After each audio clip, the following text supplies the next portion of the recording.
Buenas tardes, mi nombre es Emiliano, de Correpi, Córdoba. Bienvenidos a la primera charla virtual que vamos a hacer desde Correpi en esta situación de emergencia en la que estamos viviendo a nivel global, ¿sí? Bueno, las protestas generalizadas en todas las unidades carcelarias del país desde el inicio de la pandemia, acompañadas por el esfuerzo de organizaciones antirrepresivas, organismos de derechos humanos, y los medios autogestivos e independientes reclaman resolver la grave situación de las personas privadas de su libertad en la emergencia sanitaria. Inmediatamente se desató una feroz campaña reaccionaria, plagada de mentiras y falacias, que culminó con un cacerolazo antipresos del jueves pasado. Inmediatamente se desató una feroz campaña que se replicó por todas las redes sociales y se hizo viral para decir las cosas como son y desbaratar falsedades y mostrar cómo es la realidad de la situación carcelaria y las urgentes medidas que exigimos y que no se pueden hacer esperar. Vamos a estar conversando con Ismael Khalil, abogado de la Correpi en Buenos Aires, e Hilda Pressman de la Red Corrientes de Derechos Humanos. ¿Qué tal, Ismael? ¿Qué tal, Hilda? Hola, ¿cómo te va, Emiliano? Hola, Hilda, ¿cómo andás? ¿Qué tal? Buenas tardes. ¿Cómo les va? Bueno, la En, idea es en que primer, podamos conversar un poco sobre la situación justamente de la población carcelaria del país. Hay algunas preguntas que vamos a ir haciendo para poder guiar bien la conversación y después vamos a ir leyendo algunas preguntas que nos vayan mandando que pueden comentar en el chat público.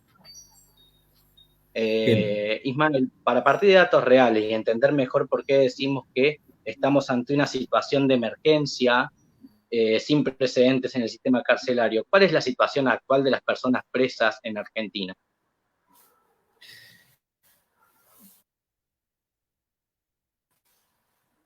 Eh, perdón. ¿Me preguntaste a mí o a Hilda? Ismael, a vos. Ah, te decía, en primer lugar, yo creo que hay que entender qué es lo que estamos discutiendo y por qué estamos discutiendo esto. Lo que son arrestos domiciliarios, no son liberaciones masivas. Lo que no es el invento de una administración estatal que se le antojó, esto es nada más ni nada menos que las sugerencias de la Organización Mundial de la Salud. Y el problema tampoco es jurídico, no es un problema de derivarlo en la justicia, es un problema político, porque es un problema de índole humanitario en primer lugar y sanitario en segundo lugar. Me parece que esto es lo que hay que enfocar.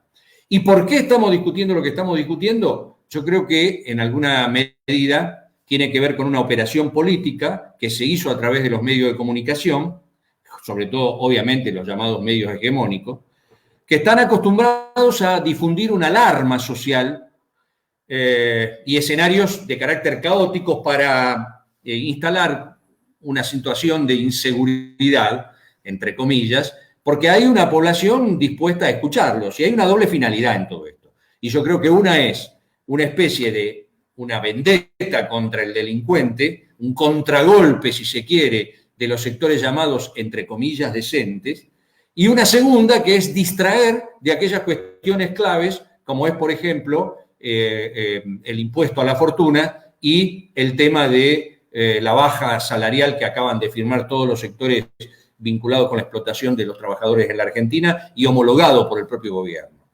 Entonces, cuando vos tenés el qué y cuando vos tenés el por qué, se hace mucho más fácil de entender que estamos en una discusión de neto carácter político. Aquí no hay una cuestión moral, aquí no hay una cuestión meramente publicitaria, aquí lo que hay es una finalidad política muy clara. Y acá es donde entra a jugar el rol de minorías que tienen que ver con la gente, las personas privadas de su libertad. Vos sabés que la tasa de presos, de personas detenidas, establece la cantidad de personas detenidas cada 100.000 habitantes. Fíjate vos una cosa, en la Argentina, la provincia de Salta encabeza el primer lugar, la tasa de mayor cantidad de presos en función de cada 100.000 habitantes. Le sigue Buenos Aires, la provincia de Buenos Aires. Tercero está Mendoza, cuarto La Pampa, quinta Córdoba, y de acuerdo a datos que no están, son datos que están actualizados al año 2000, comienzo del 2019, Corrientes ocuparía el número 21 en el listado general de detenidos por cada 100.000 habitantes. Ahora hay cosas que son muy curiosas, que es necesario tener en cuenta, y más allá de lo pesado que pueden resultar algunos números, son indispensables a la hora de entender por qué nosotros estamos metidos en esta discusión. En el año 1992, la Argentina tenía una tasa de 62 presos cada 100.000 habitantes. 10 años después, es decir, como consecuencia del segundo arribo del despliegue neoliberal en la Argentina protagonizado por el gobierno de Menem, esa tasa subió de 62 a 151 presos por cada 100.000 habitantes. Hoy estamos largamente superando los 230 presos por cada 100.000 habitantes. Argentina en ese entonces ocupaba el puesto número 16 con personas detenidas en el mundo, detrás de Estados Unidos, de la Federación Rusa, de Israel, de Chile, de Brasil, de México y de Colombia. Muy atrás de ellos, recién ahí aparecíamos nosotros. Y entonces llegamos al año 1999, en donde nos vamos a encontrar con una cantidad de presos que era de 34.000. Fíjense ustedes la magnitud de lo que significó, de algún modo, el quiebre que se dio en materia económica en la Argentina, que en el año 2014, saltamos de tener 34.000, 15 años antes, a tener 75.000 personas detenidas. Y ni hablemos de lo que significaron los 4 años de la gestión del tándem Macri y Bullrich, que significó nada más ni nada menos que el aumento a 100.000 personas detenidas, que si le sumás las personas detenidas en comisaría, institutos, centros de detención, lugares de gendarmería, etcétera, nos encontramos hoy con cerca de 120.000 personas detenidas en el país en función de esto que termina siendo una verdadera venganza, si se quiere, de los sectores dominantes, porque tiene una característica. La cárcel, Hilda lo va a describir mejor, mucho mejor que yo seguramente. Uno lo podría definir de 1000 maneras, pero si hay algo en lo que todos vamos a coincidir es que es un lugar cerrado para hacer sufrir. Digamos, esto es lo más elemental que hay. Entonces, ¿se hace sufrir porque son malos? No, porque lo que se descarga es el odio de clase que hay en todo esto. Y esa venganza, insisto, de los llamados decentes de la sociedad.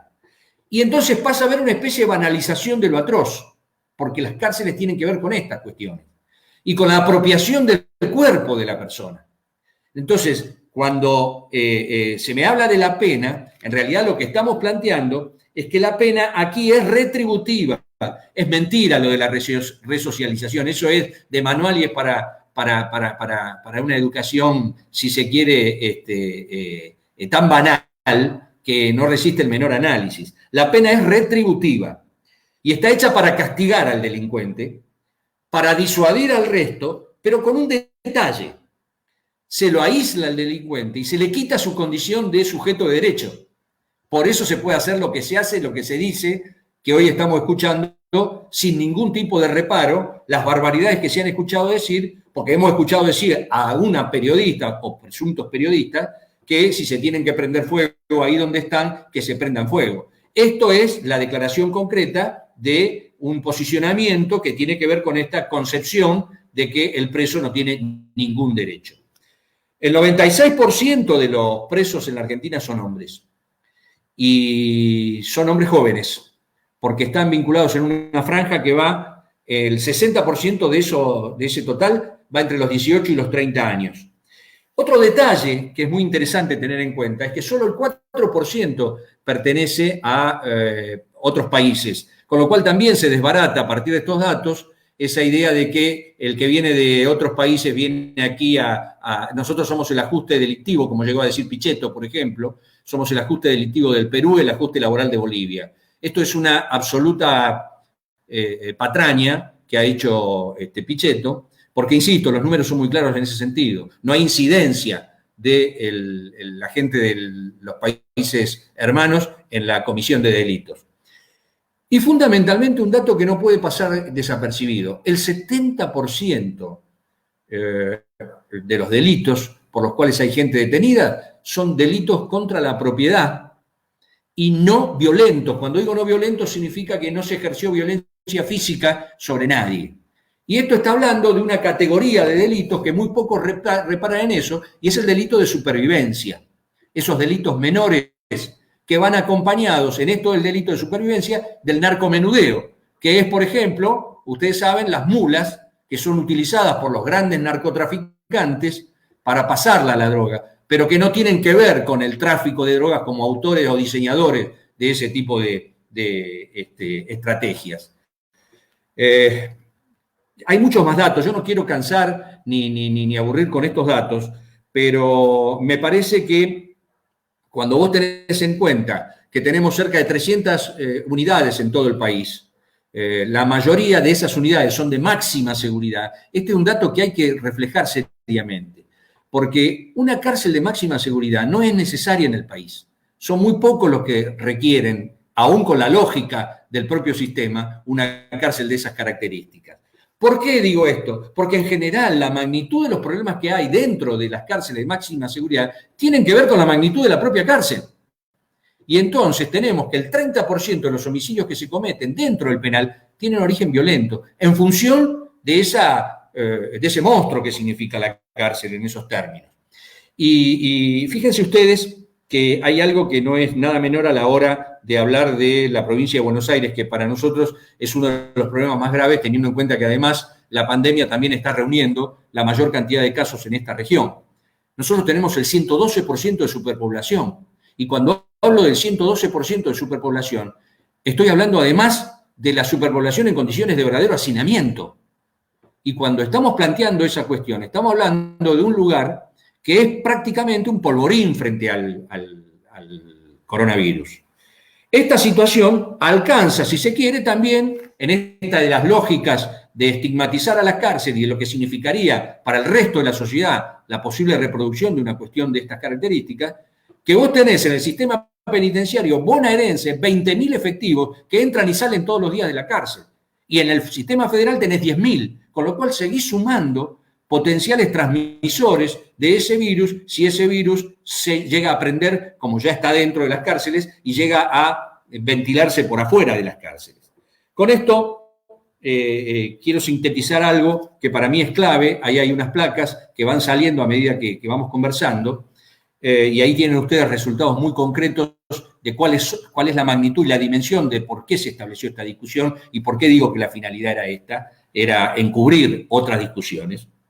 Porque en definitiva lo que está revelando es una lógica del sistema que es el mayor uso de la prisión. El mayor uso de la prisión que ha hecho que desde Menem a la fecha la Argentina haya superado el 91% de la tasa de prisionalización, que es la característica de toda la región. Y esto no es casual. Esto tiene que ver concretamente con esa concepción de decir que aquello que lo que una agencia del Estado provoca sobre los cuerpos de algunos, en definitiva, como es la cárcel, en definitiva, es lo que intenta marcar sobre el resto de la sociedad en su conjunto. Y me parece que esto es lo que hay que tener en cuenta.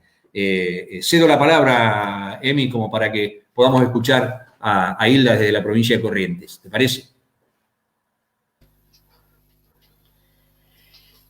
Bueno, sí.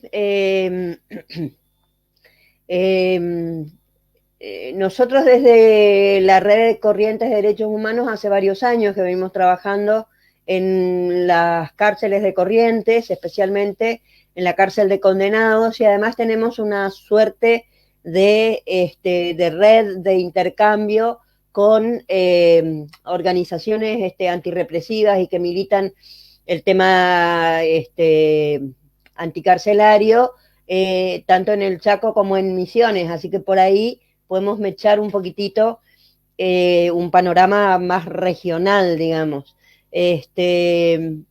Para arrancar con lo que nos toca, digamos, compartiendo con lo que dice Ismael, esta situación, digamos, o sea, de las cárceles superpobladas en condiciones de hacinamiento, en condiciones de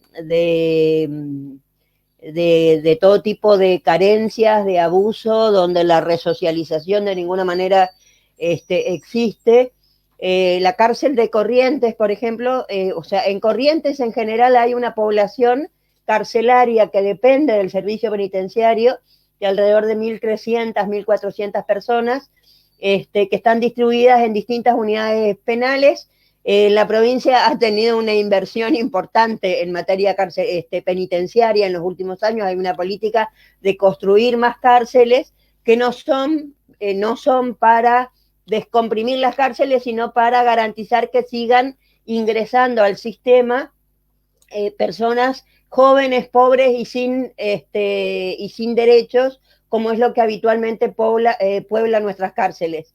Dentro de este sistema penitenciario tenemos más condenados que procesados, pero tenemos también, sobre todo en el interior de la provincia, alcaidías que dependen de comisarías, y por lo que llegamos a una población privada de su libertad de alrededor de 2.200 personas, entre los que están dentro del sistema penitenciario y los que están dependiendo de la policía. Lo que hay es una situación de hacinamiento, hay una situación, en este momento, Ismael hablaba del porcentaje entre varones y mujeres, en este momento se nota en Corrientes por el avance de la pobreza y la necesidad de las mujeres de sustentar el hogar como jefas de hogar y la imposibilidad de recursos y demás, muchísimas, digamos, un avance del rol del papel de las mujeres en lo que tiene que ver con el narcomenudeo, los kiosquitos de droga en los barrios, y entonces es importante también el incremento de mujeres detenidas que en la provincia de Corrientes tienen un sistema mixto, digamos, donde inicialmente porque Corrientes no tiene cárceles federales, entonces las mujeres quedan detenidas en comisarías y también quedan detenidas dentro de la misma unidad penal, que es mixta, digamos, federal y provincial, y donde se nota este incremento de la presencia de mujeres privadas de su libertad. Particularmente la cárcel las dos cárceles más superpobladas de Corrientes están en la zona de Corrientes Capital, que son la cárcel de condenados, la unidad penal número 1. Es una cárcel muy antigua, es una cárcel que tiene más de 130 años, es una cárcel de 1888, que tiene una capacidad real para 400 personas y hoy aloja alrededor de 700, o sea, tiene una sobrepoblación de más del 40%, una sobrepoblación que, tal como lo decía Ismael, se vio incrementándose de manera muy abrupta en los últimos 10 años, una población donde uno nota esto que se decía de quiénes son quienes están alojados allí, son personas jóvenes, de escasos recursos, analfabetos, que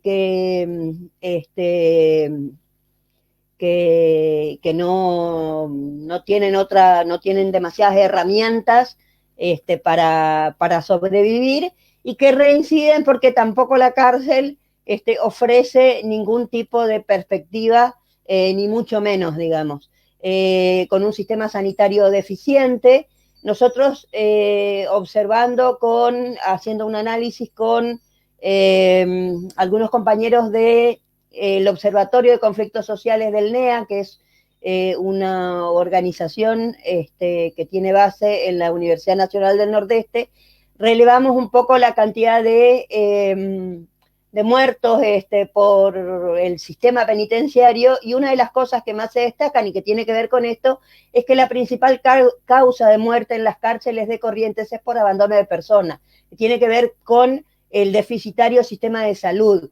Algunas otras cárceles, como es la de San Cayetano en Corrientes, que es de procesados, tiene un problema estructural de falta de agua, también tiene una sobrepoblación de alrededor del 30%, y entonces en estas circunstancias, en este contexto, es donde la preocupación por la posibilidad de la expansión, de la transmisibilidad de la pandemia en las cárceles es altamente preocupante, digamos, porque no hay distribución de elementos de higiene en forma adecuada, porque no hay agua en forma adecuada, porque es imposible el distanciamiento social en estas condiciones, y particularmente en Corrientes en estos días hemos pasado por una situación bastante compleja que profundizó este contexto del que estaba describiendo, que tiene que ver con dos situaciones. Por un lado, una violenta represión en la Unidad Penal 1 que terminó con la muerte de un preso de 23 años, un muchacho que estaba cumpliendo una condena de 5 años por un robo de un celular, para graficar de qué población penal estamos hablando,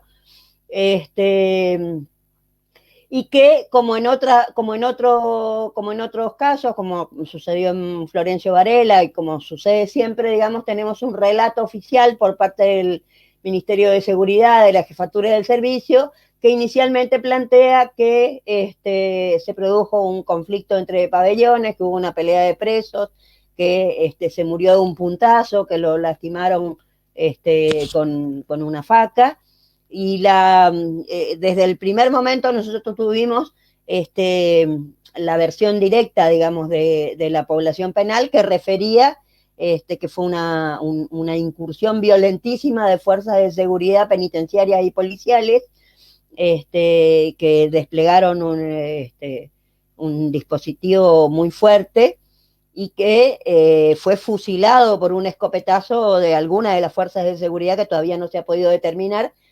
La autopsia fue reveladora, digamos, y consistente en ese sentido. Quedó claro, digamos, que no murió de un puntazo, sino que murió fusilado por balas de plomo de una itaca, de una escopeta de las fuerzas de seguridad. Pero al mismo tiempo, además de esta situación de represión, en la cárcel de Corrientes se vivió otra situación que sí está vinculada al tema del coronavirus, y es que en realidad, y es parte de lo que nosotros venimos planteando, digamos, con el alerta, digamos, de la pandemia, las cárceles se cerraron para las visitas de familiares. Hace más de 40 días que no hay visitas de familiares, pero hubo un foco de contagio de coronavirus en la Unidad Penal 1 que fue provocado por personal penitenciario. O sea, hay personal penitenciario que dio positivo al coronavirus, y que ante esta situación de represión de la que yo hacía referencia anteriormente, el dispositivo de seguridad desplegado por las fuerzas obligó o convocó, digamos, a todas estas personas que estaban haciendo cuarentena, los convocó a que vayan a reprimir, y se produjo el cruce, digamos,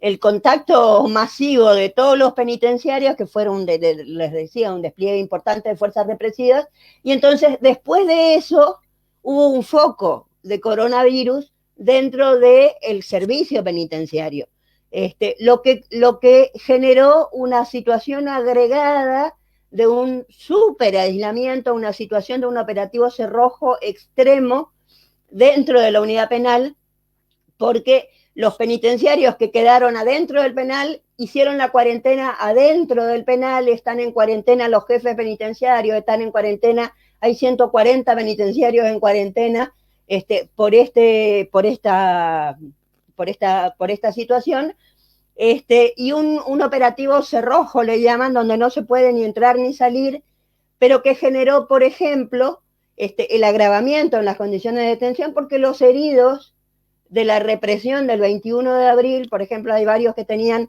impactos de bala en en los ojos o lesiones de otro tipo, no podían salir al hospital. Recién ahora estamos pudiendo lograr que puedan salir al hospital porque estaba este operativo cerrojo. Así que lo que nosotros vemos, digo, en Corrientes es así, Misiones tiene una situación también parecida. En Misiones hay un agrupamiento de derechos humanos, se llama Espacio de Derechos Humanos, Justicia y Género, que también que presentó un habeas corpus por la situación en las cárceles. También hay hacinamiento, la situación en los lugares de detención, particularmente en Misiones, nos hacían referencia a un lugar de detención de personas con trastornos, con algunas dificultades mentales, personas inimputables que están en condiciones deplorables.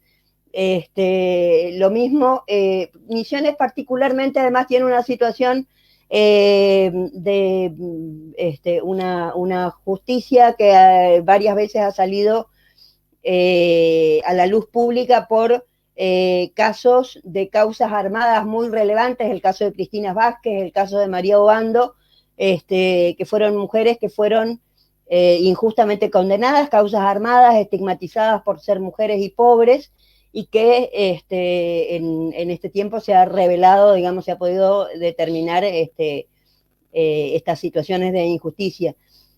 También Misiones tiene esta situación de muertes en comisaría, donde hay otra pandemia, digamos, en las comisarías, porque en Misiones tiene una alta incidencia de suicidios, entre comillas, en comisaría.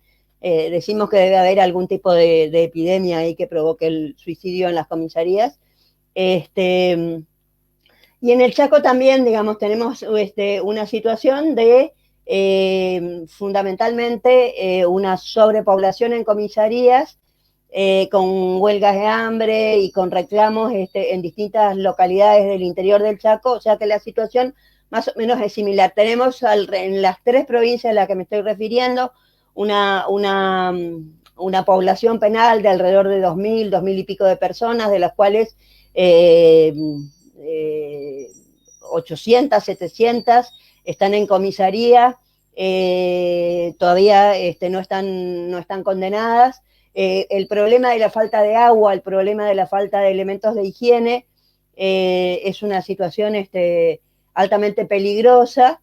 En el Chaco con más razón, digamos, porque el Chaco en este momento es una de las provincias que tiene un foco de coronavirus muy importante, muy grave, en relación a las 3 provincias, a las 4 provincias del NEA. El Chaco es la provincia que tiene mayor incidencia de coronavirus, con mayor gravedad, y esta situación de hacinamiento y demás es gravísima, y yo creo que en realidad las instituciones del Estado, el Poder Judicial, las instancias de gobierno, creo que no han tomado todavía conciencia de la gravedad humanitaria que puede significar el brote de coronavirus en las cárceles, que yo lo equiparo a los brotes que están apareciendo ahora en Ciudad de Buenos Aires y en otros lugares, vinculados al coronavirus en las villas, digamos. Hasta ahora teníamos el coronavirus y la pandemia en los centros urbanos, sectores medios, con algún acceso de recursos y demás. Ahora, cuando el coronavirus empiece a expandirse en los lugares donde verdaderamente hay hacinamiento, hay falta de higiene, hay falta de condiciones sanitarias, donde no haya buen manejo médico sanitario, creo que verdaderamente va a ser donde vamos a sentir el colapso y la gravedad del tema, y donde tal vez tengamos que reflexionar y decir qué hemos hecho de no haber contenido oportunamente y haber garantizado de alguna manera el despoblamiento en los lugares de detención. Bien, nos están llegando muchos comentarios y preguntas por el chat. Viviana de Zárate nos dice: a mi hijo en el 2012 lo asesinó un policía, nunca estuvo preso y en el juicio le dieron nada más que 2 años, afirma. Y nuestra compañera Sol Novoa, hermana de Jonathan, asesinado por la policía, nos dice que metan presos a los rutas asesinos, siempre vamos a luchar y la condena social existe, basta de gatillos fáciles. En las cárceles el pobre nunca sale y el rico nunca entra. Hay una pregunta particular, Isma. Hay como toda una reacción respecto a qué pasa con los reclamos justamente de la población carcelaria, ¿no? Justamente porque la gente como que cree que no se puede llevar adelante este tipo de medidas preventivas o para paliar cómo está la situación en la cárcel, o incluso evitar un posible polvorín, como decías vos, de un brote de coronavirus dentro de alguno de los presidios. ¿Es posible llevar entonces estas medidas sin poner en riesgo de alguna manera a la población, como han hecho creer a través de todo un aparato mediático? Mira, antes que nada quisiera, en primer lugar, saludar a las compañeras y compañeros que se están comunicando, y sobre todo a aquellos que integran el grupo de familiares de Correpi. Y si se detienen una respuesta a las preguntas concretas y sobre todo a la que hizo Sol o a la que hizo la compañera Viviana, si no me equivoco, dijiste de Zárate, me parece que tiene que ver esto con lo que acaba de describir con tanta precisión Hilda en cuanto a quienes componen la población carcelaria. Y ahí hay una explicación que puede también resolver la encrucijada que nos plantea Sol cuando dice qué pasa que los policías no entran en la cárcel. Los policías asesinos, aquellos que están acusados por gatillo fácil, no entran en la cárcel. Bueno, yo creo que esta lectura que estamos obligados a hacer nosotros, y también desde Correpi hace mucho tiempo que lo venimos planteando, es que aún con la lógica del propio sistema, fíjense ustedes que nosotros teníamos o veníamos de un estado, llamémosle social, por ponerle un nombre, algunos le hablan del estado de bienestar. Bueno, pero esto es un dato objetivo. Nosotros recurrimos muchas veces a Rodolfo Walsh. Rodolfo Walsh, cuando hace el raconto de los primeros casos de gatillo fácil, en realidad mencionaba números que hoy serían prácticamente increíbles, porque hablar de 14, 15 casos en la provincia de Buenos Aires, hablaban de una práctica, pero no hablaban de la masividad a la que nos estamos enfrentando un tiempo a esta parte.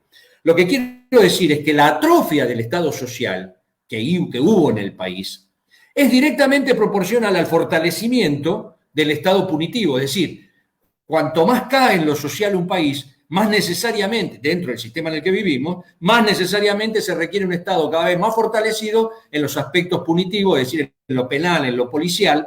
Y esta es la explicación, a nuestro juicio, de por qué la policía de gatillo fácil nunca va presa. Son verdaderamente casos excepcionales en los que conseguimos alguna detención efectiva. Decíamos no hace mucho que, por ejemplo, la primera condena a perpetua para un policía en la provincia de Buenos Aires la obtuvimos hace muy pocos años, en el caso del Pata Díaz, hace muy pocos años en el Tribunal Oral 4 de Mercedes. Ese fue el primer caso de pena de prisión perpetua que obtuvimos en la provincia de Buenos Aires y casi a los pocos meses, si mal no recuerdo fue en septiembre, tuvimos el otro tema en Capital Federal. No tengo a la negra mano como para que me sople el caso específico, pero recuerden ustedes, fue un caso muy, muy, muy conocido de un policía Naredo, ahora ahí me acordé de Naredo, que se escapó de la sala el día que le estaban por relatar la condena a perpetua. Pidió ir al baño y nunca más apareció. Bueno, esto ocurrió hace muy poquitos años. Entonces, esto marca la excepcionalidad. Pese a que hay figuras que dicen que frente al mismo delito, unos llegan detenidos y otros pueden llegar en libertad. ¿A qué no saben quiénes son los que siempre llegan detenidos frente a un homicidio? ¿Y quiénes son los que siempre llegan al juicio en absoluta libertad? Y lo que cuesta obtener una condena, el esfuerzo, el sacrificio que debe hacer la familia de un chico asesinado para poder obtener algo de reparación en el tema de, por lo menos, verlo al policía pagando por el delito que ha hecho. Yo escuchaba el otro día el caceroleo de esos sectores acomodados de la sociedad y pensaba en mis compañeras y compañeros de Correpi que lo que tienen que caminar, lo que tienen que sufrir, lo que tienen que andar para que se los pueda escuchar, pidiendo mínimamente que aquel que fue el autor de una masacre, como se lo hacen a nuestros chicos con el tema del gatillo fácil, acuérdense ustedes esas ejecuciones feroces en las que el policía, sin ningún riesgo, ni para él ni para la vida de un tercero, cuando la persona se está alejando, cuando está de espaldas, cuando no ocasiona ningún tipo de riesgo para su vida, sin embargo lo fusila y lo mata. ¿Y cuántas veces debemos escuchar nosotros que frente a esas cuestiones el policía autor de ese delito tiene todo un mecanismo que lo va garantizando sobre todo su libertad? Entonces, me parece, y vuelvo a ese viejo concepto, la atrofia del Estado social es directamente proporcional con el fortalecimiento de las cuestiones represivas. Y por eso hay presos de primera y ningún otro preso más. Presos de primera son siempre los presos pobres. Porque acá hay otro tema que hay que indagar y que no hay que dejar de lado. Y es el tema, yo decía hace un rato, el carácter retributivo de la pena que no tiene nada que ver con la resocialización. Porque también hay otra falacia. Y está esto de asociar el delito a la pobreza. Y esto es una mentira. Porque cuando vos asociás el delito a la pobreza, lo que terminás haciendo es encubrir la verdadera razón de por qué están las cárceles y qué hacen las cárceles, en definitiva. La verdadera razón es que el delito está asociado a la desigualdad. Si yo tomo el 70% de los presos hoy que están por delitos de supervivencia, si están por los delitos menores, con penas inclusive menores a 5 años, porque son algunos hasta detenidos por lo que se llaman delito de bagatela. Nosotros hemos tenido procesos de gente que ha robado un sándwich en un escritorio de un secretario de un juzgado en Capital Federal, y eso ha ocasionado un proceso, todo un despliegue. Imagínense ustedes si eso no es de algún modo un reflejo de lo que significa la concepción con la cual la justicia maneja la distinta calidad, entre comillas, de los delitos. Cuando nosotros asociamos el delito a la pobreza, estamos escondiendo que en realidad lo que hay que asociar es el delito a la desigualdad, que es la principal consecuencia de vivir en un sistema de estas características. Pero claro, si nosotros no podemos pretender que ellos reconozcan esa desigualdad, porque esa desigualdad es injustificada. Esa desigualdad no la pueden justificar. Entonces no se van a hacer cargo de esa desigualdad. Por eso para ellos es más fácil asociarla a la pobreza, porque además con eso le dan otra posibilidad. Le dan la posibilidad de reducir la pena, la edad para la pena. Fíjense ustedes cuántas veces tenemos que salir a decir, ojo con bajar la edad de imputabilidad.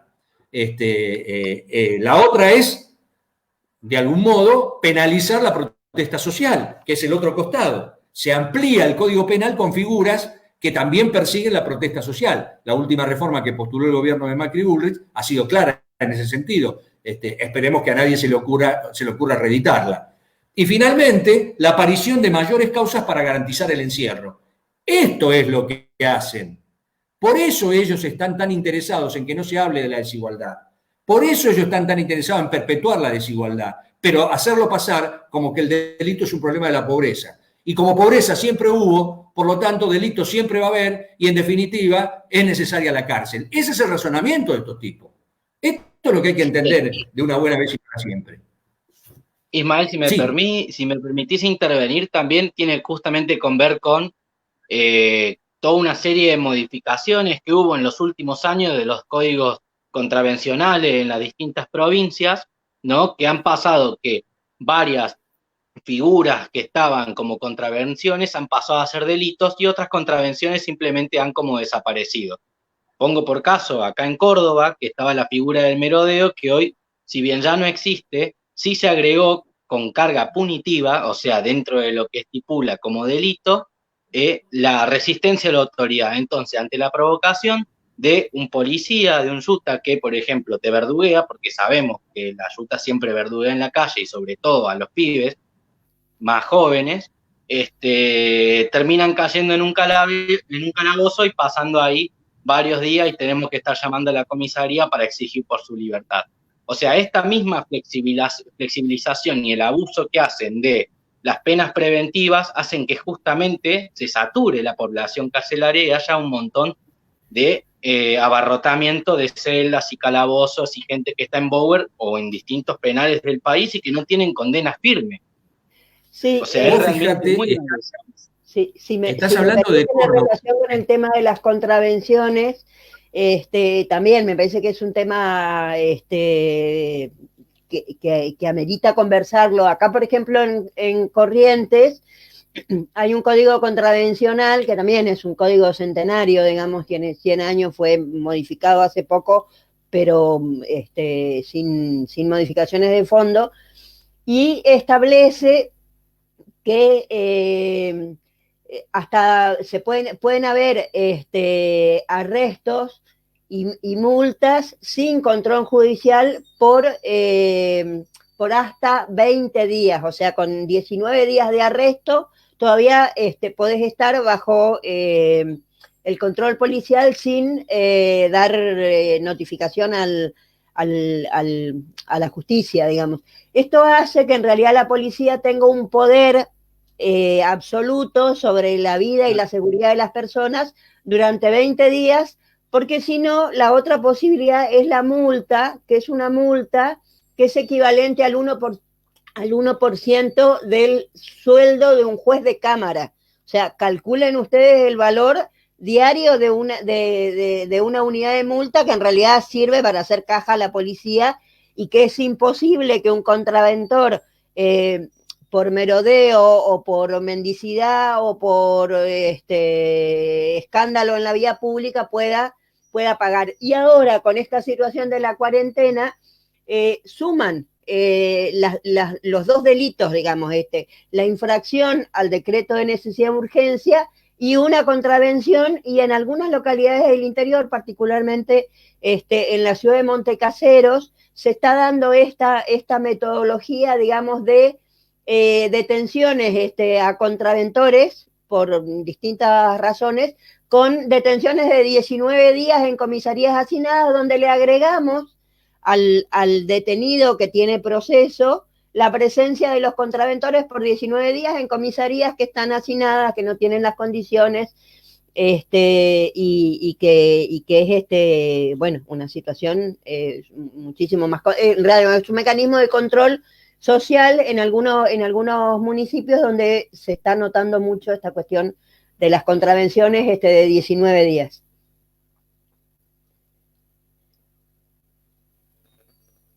No sé. Bien. ¿Se me escuchó lo de Mendoza? No. ¿Ahí me escuchan? No, Isma, ¿podés repetir, por favor? Sí.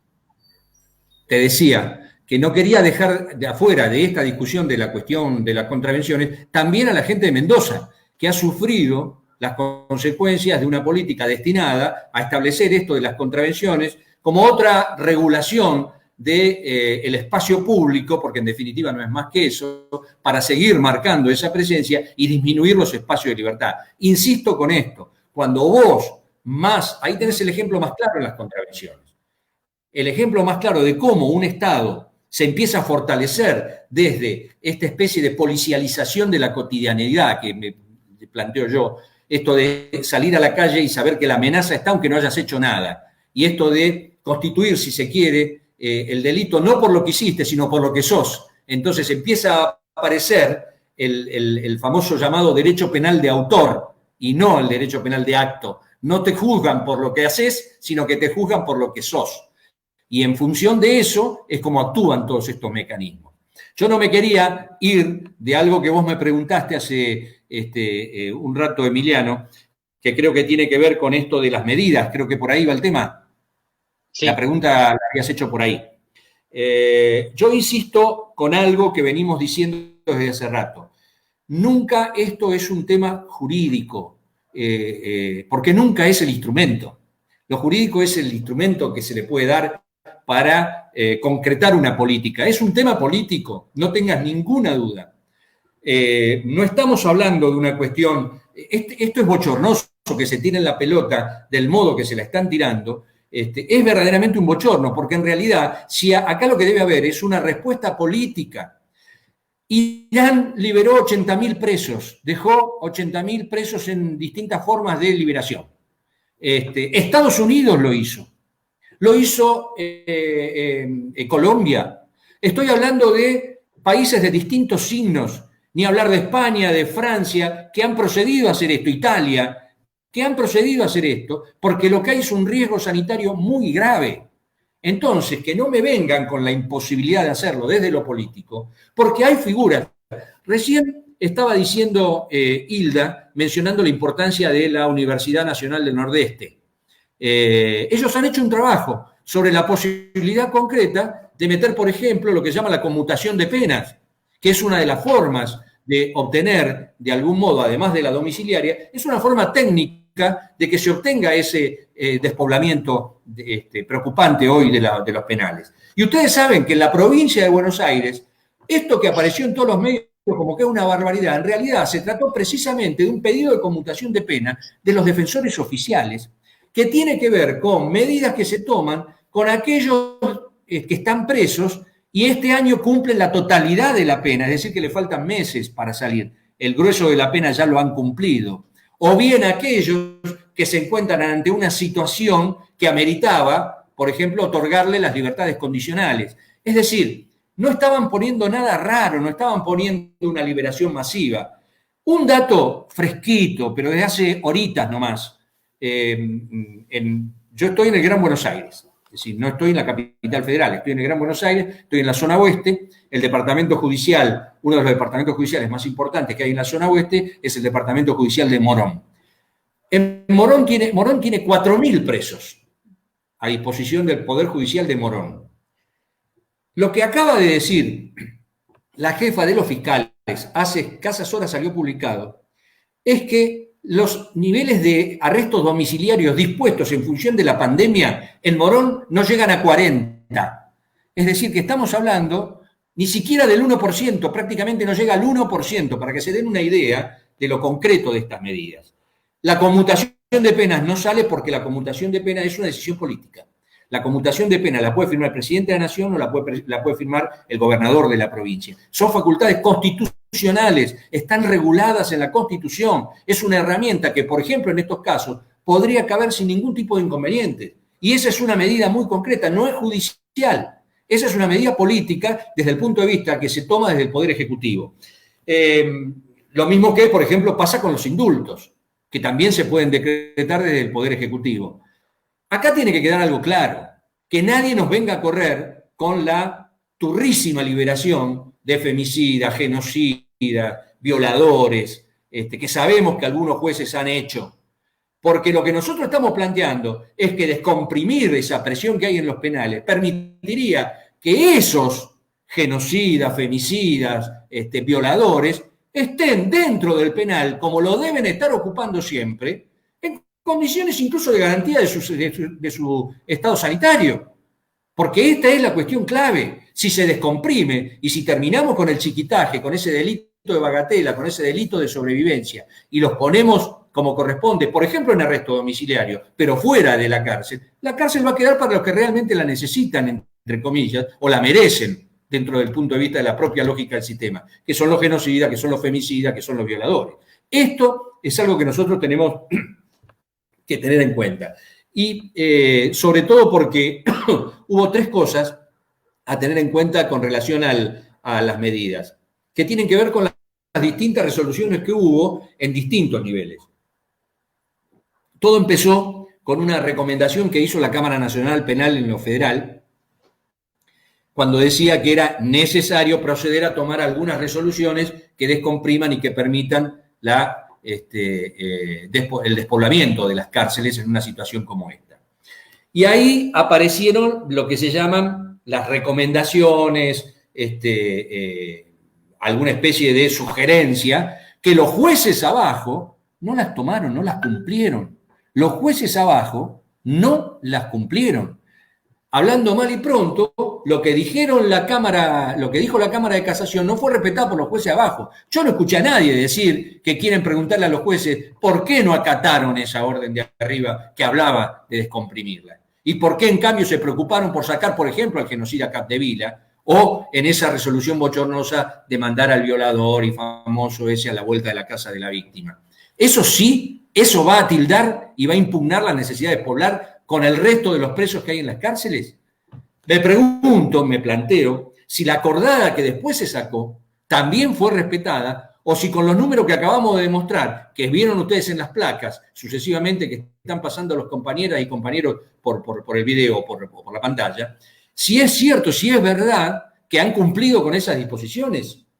El habeas corpus que se presentó en la provincia de Buenos Aires así acaba de ser frenado por la Suprema Corte de Justicia, planteando y paralizando la posibilidad de generar ese despoblamiento a través de domiciliarias, insisto, domiciliarias. No cambian el estatus jurídico del detenido, porque sigue siendo una detención, sigue estando sujeto al Poder Judicial, si se quiere, en esos casos, cuando hay domiciliaria. Entonces, seamos claros en esto, porque si no le están mintiendo a la gente, y yo creo que esta es la razón de ser.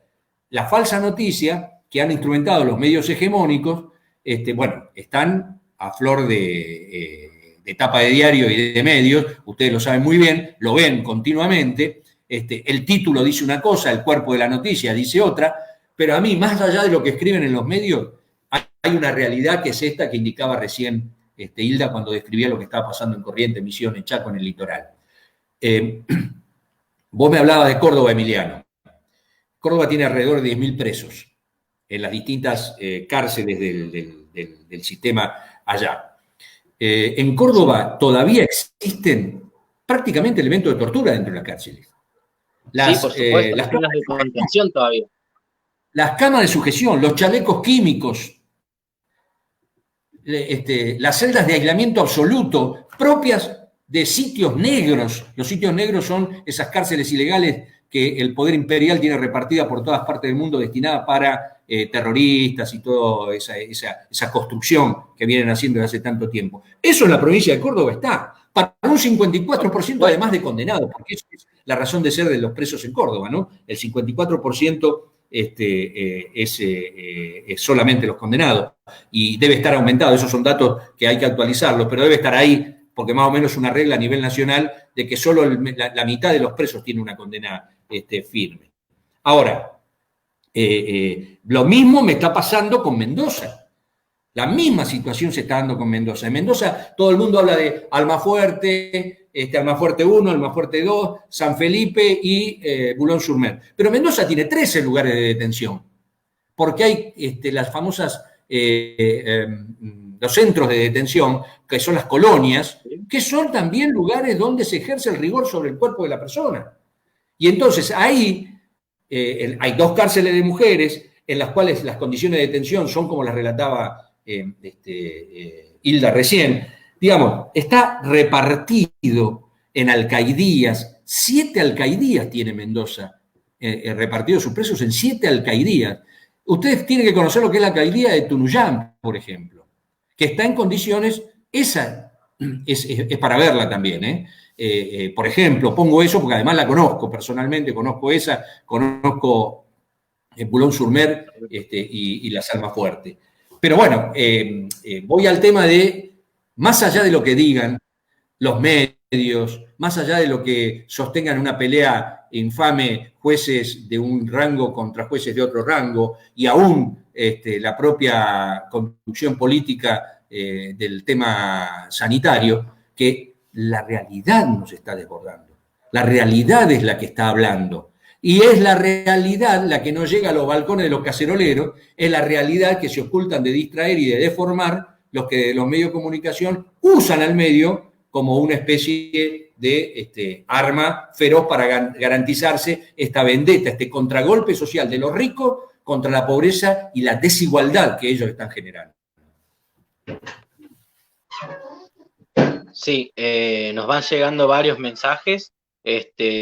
Muchísimos comentarios de personas que hoy nos están contando la lucha que están dando para obtener justamente el arresto domiciliario para sus familiares en condiciones de tener ese arresto o una libertad asistida. Mandamos nuestra solidaridad con ellos. Y también van llegando mensajes en relación a domiciliarias o excarcelaciones que sí otorgaron los jueces a genocidas, represores, violadores y femicidas, ¿no? Justamente es lo que decías vos, Isma, ¿no? Cómo esta misma justicia termina siendo como un guiño para esa cuestión de como que hay presos de primera y jueces de segunda. Gracias por lo de las herramientas judiciales. Lo mismo le quería preguntar a Hilda por el tema de cómo se ve en esa zona, cuáles son las acciones judiciales que han tomado, cómo vienen trabajando y cómo viene esa lucha por esos lares. Sí, acá hay algunas situaciones bastante desparejas y por ahí no a la altura de las necesidades reales que existen dentro de la población privada de su libertad. En algunos casos se han presentado habeas corpus. En Misiones, por ejemplo, este equipo misionero de derechos humanos presentó un habeas corpus en relación con la situación de las personas privadas de su libertad, que fue rechazado. En el Chaco hay intervención del Comité contra la Tortura, acá también. Pero en realidad lo que hay es un poco esto, digamos, lo que se decía, esta fuerte presión mediática que desdibuja, que corre, que desplaza el eje, que pone énfasis en los femicidas, en los delitos violentos, y que no permite centralizar en estas situaciones que son las que merecen verdaderamente el despoblamiento carcelario. En las unidades penales acá en Corrientes, por ejemplo, lo que hay es buena parte de esta sobrepoblación tiene que ver con esto que vos inclusive hacías, Emiliano, referencia en relación al endurecimiento de la ley de ejecución de condena a partir de la última reforma del año 2017, con mayores trabas para las posibilidades de libertades condicionales, libertades asistidas. Nosotros acá lo que tenemos es un porcentaje muy elevado de personas que están, como se dice, pasadas de la fecha y de las condiciones para la libertad asistida o para la libertad condicional, y por eso es que parte de las cuestiones que se están planteando es hacer un análisis caso por caso de quienes durante el año 2020 estarían en condiciones de salir en libertad o que ya están pasados de la asistida, como para ir, digamos, para ir achicando el universo de personas y entrecruzarlas con quienes son los grupos vulnerables, digamos. Acá hay un alto porcentaje, tanto en varones como en mujeres. En la cárcel de mujeres me llamó mucho la atención por el número tan reducido de la cantidad de mujeres que hay, con diabetes, con problemas de celiaquía, con otros problemas metabólicos, digamos.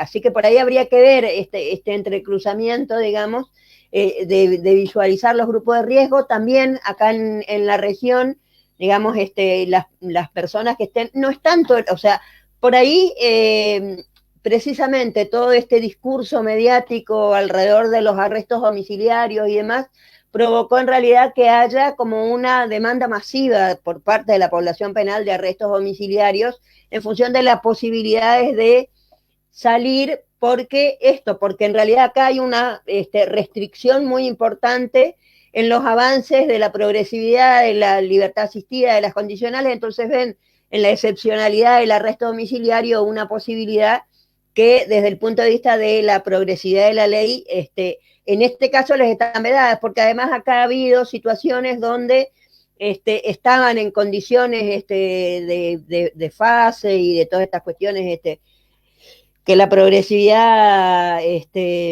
contempla, y que fueron rebajados de conducta, de concepto, porque además, bueno, todo manejo deplorable de los consejos correccionales, de la junta de calificaciones, que en realidad los generan un tapón a la posibilidad del avance en el cumplimiento de la pena. Entonces, de cualquier manera, acá también estamos hablando de un universo bastante acotado. No estamos hablando de la liberación de las 700 personas condenadas de la Unidad Penal 1. También se ha visto, como lo planteaba Ismael, también hay una situación de decir quiénes piden o quiénes tienen mejores condiciones para pedir arrestos o para gestionar, son los que tienen esta cuestión de la desigualdad de la que se planteaba, digamos, no son los sectores que tienen defensa pública los que están en condiciones de pedir estas cuestiones, sino los que tienen abogados particulares y que tienen que ver con causas que están vinculadas a delitos de poder, digamos, o a delitos con personas que tienen mejor poder adquisitivo. esta situación, digamos, acá, por ejemplo, en los últimos 10 años no ha habido conmutaciones de pena, a pesar de que también la conmutación de pena es, como bien lo decía, facultad del gobernador, y vemos este peloteo, digamos, entre el Poder Judicial, el Poder Político,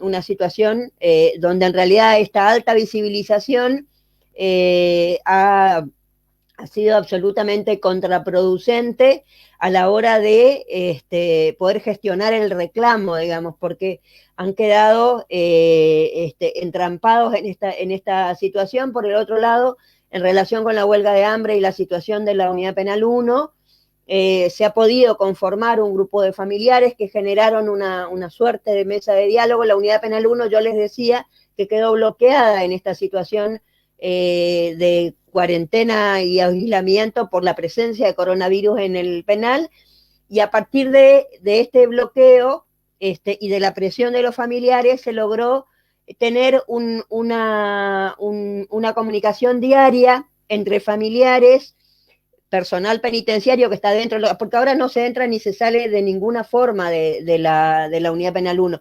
Entonces una videollamada y una mesa de diálogo entre familiares, el Comité contra la Tortura y el Servicio Penitenciario, que permitió establecer un vínculo que, por ejemplo, presionar para mejorar las condiciones de alimentación en la Unidad Penal 1. Por decisión penitenciaria, desde hace muchos años no había ingreso de frutas de ningún tipo, digamos, dentro de la alimentación no existían las frutas ni las verduras frescas, y ahora están ingresando, y lo mismo también un sistema de videollamadas con el juzgado de ejecución, que digamos, se ha logrado que tenga que dar respuesta personalmente el juzgado de ejecución a 3, 4 personas por mañana para dar cuenta de estas situaciones, pero se presentan algunas situaciones particulares por esta cuestión del bloqueo y por esta cuestión que yo les comentaba de la presencia de coronavirus dentro del servicio penitenciario.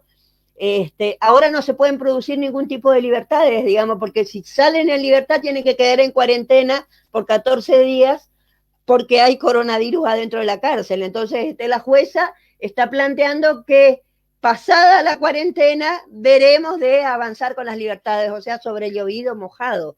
Y dentro de este sobre llovido mojado no quiero dejar de mencionar también un caso dramático, digamos, también de la localidad de Montecaseros, donde una persona que recuperó la libertad por agotamiento de la pena, como hay cuarentena y como hay aislamiento y no hay transporte público, fue trasladado desde Corrientes a la localidad de Montecaseros. Montecaseros está a 400 kilómetros de Corrientes, por personal penitenciario que una vez que llegó a Montecaseros se determinó que era coronavirus positivo. Entonces esta persona en Montecaseros llegó a la localidad, recuperó la libertad y tuvo que ponerse en cuarentena por 14 días, con toda la estigmatización que se generó en el pueblo, que se generó, por decir, viene liberado de un foco donde hay coronavirus y donde en realidad le hemos agregado al preso y al liberado el estigma de volver a su localidad con coronavirus y haber puesto en cuarentena a su propia familia y a sus amigos. Por esta situación que yo hoy les comentaba, de decir, cuando fue el conflicto en la Unidad Penal 1, convocaron a todos los penitenciarios que estaban en cuarentena y ahí se contagiaron todos, entre esos el personal de traslado que lo llevó a este hombre a Montecaseros. Pero bueno, estas son las situaciones, digamos, o sea, acá lo que habría que plantearse es el análisis verdaderamente de esta población que está pasada de libertades asistidas, que está pasada de la condicional, que vence su condena este año, que tiene situaciones de riesgo, y donde en realidad se contemple o sea, tomando en cuenta esto que les estoy diciendo, digamos, cómo repercutió en toda la sociedad penal, presos, familiares, penitenciarios, la presencia de 7 penitenciarios positivos que generó toda esta cuestión. Imagínense cuando tengamos verdaderamente un foco de coronavirus, que colapse el sistema sanitario, que se traslade a la familia penitenciaria, a la familia de los médicos, a la familia judicial. O sea, no estamos dimensionando, como se decía, el problema humanitario, sanitario, político, que significa no atender y descuidar estos sectores de alta vulnerabilidad por la transmisibilidad que tiene el virus. Correcto, bien. Un poco para cerrar, agradecemos a Cari, amiga de Ariel Santos, ¿sí?, por el mensaje. Ariel fue fusilado por la espalda por una mujer policía que fue felicitada y reincorporada a la fuerza por Patricia Bullrich, y manda saludos para Adriana, y hoy su mamá está militando en Correpi. También tenemos como unas preguntas para cerrar, ¿no? Un gobierno en el que estamos de corte bastante progresista, pero sin embargo, esa tibieza que tienen justamente, como decía Isma, para poner justamente ese tipo de medidas que ellos son capaces de hacer para poder solucionar esta cuestión, ¿no? Y estos cacerolazos que se están proponiendo de manera viral, antipresos. ¿Qué opinión les merecen a ustedes dos? Les pregunto, este tipo de montajes que se están haciendo, de esta forma en que la adquisición de derechos de las personas presas de repente, dentro de un gobierno progresista de derechos humanos, ¿cómo va a ir evolucionando esto? ¿Qué opinión les merece este tipo de situación?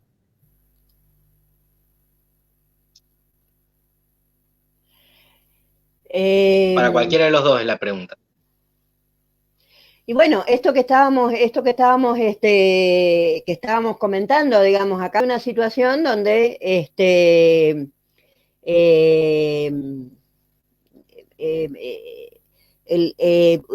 el incremento de la población carcelaria y la falta de decisiones políticas, de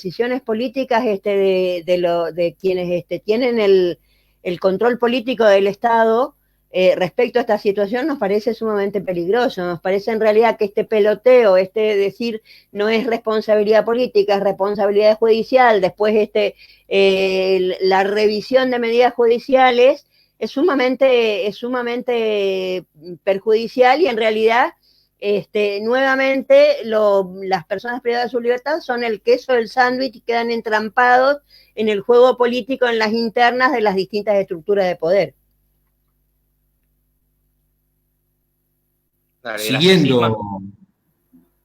Siguiendo en la línea que estaba planteando Hilda, yo creo que hay 3 cuestiones claves, que para mí es la existencia de una mentira, como es esto de las liberaciones masivas, pero hay a su vez una verdad, que es la baja salarial, y otra que no termina de concretarse nunca, que es el impuesto a la riqueza. ¿Por qué necesitaron la mentira? Y yo no tengo ninguna duda, a esta altura, motorizar esa mentira ha tenido que ver, sin ningún lugar a dudas, con el encubrimiento de estas 2 cuestiones que afectan la cotidianidad de cada uno de nosotros. En todos estos días del éxito, entre comillas, sanitario, porque evidentemente ha sido una medida acertada la de la cuarentena, en los últimos días se produjo esta explosión por parte de los medios de comunicación y de la derecha, que al mismo tiempo no pusieron en tapa que el impuesto a la fortuna es un requerimiento de parte de las mayorías populares, porque es la única manera de poder sostener económicamente lo que se viene, y que la baja salarial que se ha decretado y que se ha firmado entre los entreguistas de la CGT, la UIA y homologa el gobierno, es una lesión concreta a los intereses de la clase trabajadora. La mentira de las liberaciones masivas ha servido para encubrir todo esto. Sí, también por no mencionar que tampoco fue tapa que la provincia de Mendoza liberó a un montón de genocidas con esta cuestión de las liberaciones masivas, pero nadie salió a cacerolear por eso, salvo, obviamente, todas esas organizaciones hermanas de la lucha popular y de derechos humanos que activan justamente en esos frentes. Bueno, Exactamente, quizás esos son los cacerolazos que tenemos que hacer nosotros cuando le dan indulto a policías asesinos, a guardiacárceles que matan y torturan en cárceles y comisarías, a los femicidas y a los genocidas. Esos cacerolazos nos van a seguir encontrando dentro del mismo lado, supongo. Yo aprovecho para cerrar con un mensaje, me anotan que Estela de Villafiorito, la mamá de Matías Bárzola, ha participado de esto, y quiero de algún modo retratar en esa compañera que no es solamente el cacerolazo de mí, es la organización, es la lucha organizada que no puede bajarse para estar permanentemente alertas en todo lo que es el mecanismo de denuncia y en todo lo que es la participación para evitar que el avance de la derecha se concrete, y para eso necesitamos esa organización y sobre todo la unidad de los que estamos pensando más o menos en forma parecida. Me parece que son los dos requisitos esenciales a la hora de plantearlo. Así que un saludo grande a Hilda también, que ha sido un placerazo, como dicen ustedes los cordobeses. La verdad que sí. Ha sido un placer compartir, casi te diría en forma federal, esto, porque hemos estado presentes en todas las partes espero, de mucha gente de todo el país, ¿no? Sí, la verdad, un saludo de Ushuaia. Una experiencia muy linda, muy integradora, muy federal, y la verdad que para mí es una de las primeras experiencias así de este tipo, y la verdad que me ha sido muy, muy bueno, además en lugares donde por ahí estamos más solos, más lejos, es bueno amucharse, enchamigarse. Exactamente. Imagínense lo exitosa que fue, que hubo un montón de trolls y gente pro policía tratando de de comentar abajo en los comentarios, y justamente un montón de gente los fue sacando. Así que ha sido absolutamente exitosa la charla esta. Muchísimas gracias y esperamos volver a encontrarnos en este tipo de conversaciones, en este tipo de entrevistas, para ir despejando todas estas cuestiones, porque además del virus hay que defenderse de la represión. Seguro. Y eso se hace. Se vienen otras en Correpi. Se vienen otras más en Correpi. Esto es la inaugural, pero hay otras más en Correpi. Exactamente. Y esto, como decía Isma, uno se defiende con la lucha organizada y con la unidad de los trabajadores. Muchísimas gracias. Eso ha sido todo. Que tengan buenas tardes y buenas noches. Gracias.